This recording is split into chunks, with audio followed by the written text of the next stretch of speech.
John testifies about Jesus and says, "Look, the Lamb of God who takes away the sin of the world."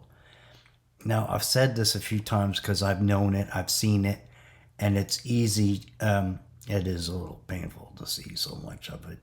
But here's the thing: Satan, in some ways, the cults and the bad and fooled and the tricked and the ones doing the tricking, they are in strange ways mocking things that are done by Jesus, done by God, and in very good ways, they are inverting them to be in very bad ways.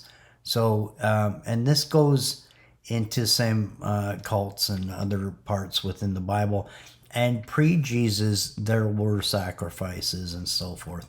And the stranger part of this is that the Lamb of God is to save all of sin, but Satan's flipping and ways of things here, or these cults and witches and so forth, which clearly now are defining themselves as Satan worshiping, practicing, demonic in some kind of bad ways.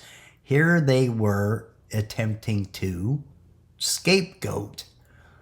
So there's lots of research on this, and they can call it any number of things, but its origin is in scapegoating, which is that, and goat. Okay, so if you know the significance between the comparisons of a goat, which is the evil and dark, foolish choices of an individual, and then the Lamb of God, which is the ones that come to the flock of Jesus and love and kindness and are forgiven and sin, because he lived a sin-free life.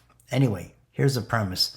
These witches and the ones that are doing these things, and they have to be knowing they're doing this, because you can't be mistaken for this being a good thing. They are scapegoating, and they were trying to make someone else responsible for their lives of sin. And they're very specific about what they're saying and doing. Here's the weird thing. Everything bad that they've done, they accused me of doing. This is how they're working their scapegoating dark magic. They really are, in the strangest way, projecting what they've done in their lives. And we're talking about some very deviant things, okay? And I'll be clear on anything that I've ever done wrong, I would openly and have and can openly. There is no shame in telling truths about any mistakes you've made in your life. But these people are not only trying to hide from them, they're trying to put them on someone else and sacrifice them, and somehow they really think that this is tricking God. Anyway, you can't get into the mind of, what's a polite way of saying it? A moron. You can only see how stupid they've been and how foolish they are, and hope that they can see a way out of it, which is to tell the truth. To also, listen, telling the truth doesn't even have to be to me, even though you're trying to murder me and trying to scapegoat me or whatever it is. Here's the thing. Tell God. Come to the truth and love. And the thing is, once you do this anyway, it'll be easy for you to tell me. It'll be easy for you to tell the truth, because it is much easier every day for me to give love. And I don't even think it's possible for me not to love everyone, including people that tried to murder me. I really think this is a big victory. And I want you to find this victory as well. Anyway, I will provide some insights and some information on this. And there is so much of this information that there's judicial reports for judges and stuff. And there is much cult information. The Masons were doing these things. And mind you, the Masons are clearly in their worship. They pretend they're Christian up until like some degree. And then they openly admit, no, we worship Satan and Lucifer and so forth. They're not, their checkerboard is telling you there's good and evil. And their belief is in that you need the bad to have the good. So you're just balancing it out by killing people and doing bad stuff, which is absolute bullshit. You can have a nice, comfortable bath without having to sit in boiling water, right? Okay. Good exists without doing bad. You don't need it.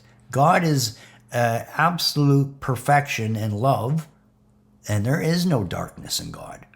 Pure, beautiful light and love. Anyway, for those that are on the fence, get off the fence.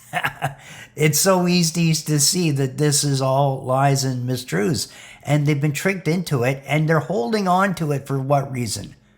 Because they still think that they can get some kind of benefits out of the demise of a good person, the sacrifice of a goat, which I am not a goat.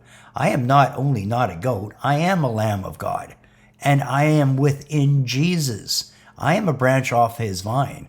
All the good things and everything that I am to do from this day forward, or from a few days ago, or whatever, when it was, whatever my new birthday is, September 27th.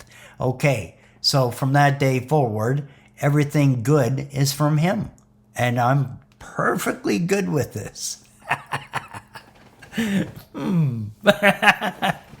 Anyway, I love you. And here's the thing. It's true. This is real love. And my eyes, you can even see, they're almost watering with joy.